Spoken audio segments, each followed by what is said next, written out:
Hello, Snake Soup. It's me again. This time, I have to make a bit of an apology because I've done it again. I've put my foot in my mouth. I've instigated, I guess you could say, by making some harsh comments to Josh. Josh, if you're watching this, I'm sorry. I didn't realize that you were poor. I, I called you a spoiled emo kid, and that wasn't because of the way you looked. Somebody mentioned that you shouldn't make fun of how he looks, because I guess looking like an emo kid is a birth defect now that you can't make fun of because it's not a choice. And what I wanted to say when I called you a spoiled emo kid was not that you looked like a spoiled emo kid or you talked like one, but that when you called yourself poor, it's sort of like, why would you call yourself poor?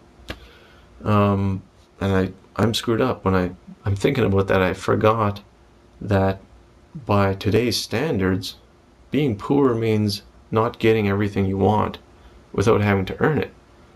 See, because when I was growing up, which I know is a long time ago, I'm like 23, and when I was growing up, we actually had to work odd jobs around, our neighbors needed help with stuff, and, we did what we could to scrounge up enough money to be able to rent games because we had to give most of our money to our parents.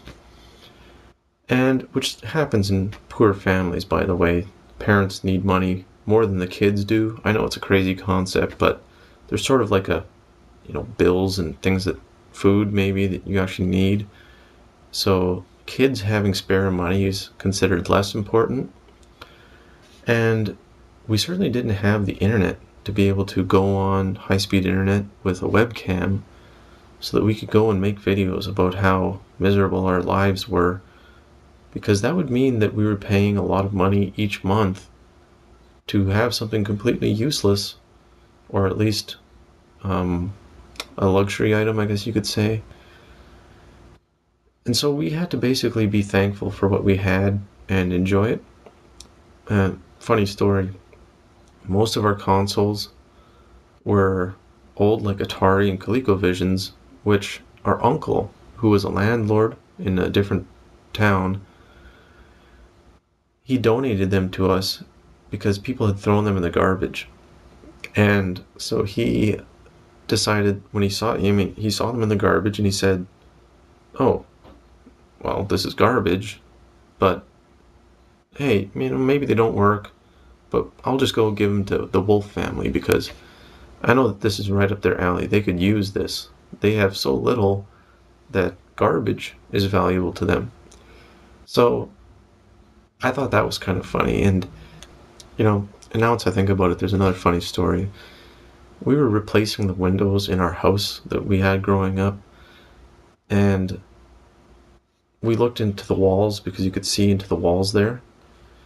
And we noticed the house was insulated with, and this is maybe, I don't know, I'll ask you guys whether this is a sign of being poor or not, but our walls were insulated with dirt, rocks,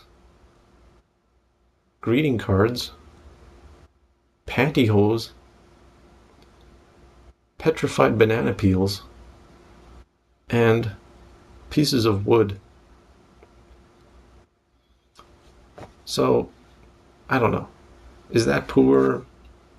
Maybe I was spoiled. Because after all, we had plumbing, we had things that you need to survive. And so, we were thankful for that. And we found that quite funny. We all looked at this and said, wow, this is what our house is insulated with. And we just kept on going. It was good stuff. Our little foyer that you would come in when you walked into the house. I forget what we were doing there, but for some reason we stripped away the paneling that was on the inside, and we noticed that that room was insulated with empty cigarette packs, like only empty cigarette packs, like 3,000 empty cigarette packs were just lined along the wall, and that was what was keeping that room at a comfortable temperature.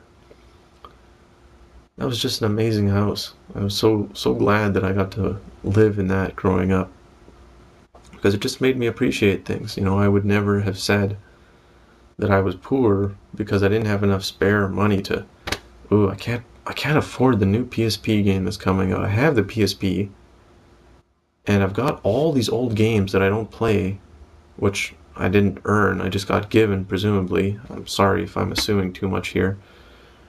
And now I have to sell those in order to get the money to be able to afford this new one. I mean, to me, it's a foreign concept still, I guess. I should be used to it by now, but it still takes some getting used to, I think. So I apologize for not using my head and appreciating how times have changed for the younger generation now. And so I've, kind of a dinosaur. Just forget about what I said. It's pretty much just a misunderstanding. And yeah, keep making videos. Let us know. Maybe next time you don't have enough money to buy a car, just lying around, let us know, and I'll be watching, and I wish you the best, and no hard feelings, right? I never thought that I'd be the one making the most videos here, but I guess positive feedback, and I kind of feel like I'm on a roll now, so I guess I'm the one that makes the most videos, and hopefully you guys still like them. I've been toying around with the lighting and everything here, trying to get the optimum setup for your enjoyment, for my enjoyment, for all the internet's enjoyment. So much love and peace, and please, don't read too much into what I say. I grew up, we talked tough. It was tough love, and we didn't hold back with each other, but we knew where we stood, and we loved each other, and so that's how I am, and yeah, watch for the next videos, and I'll see you around. Snake Soup Vlog Soup.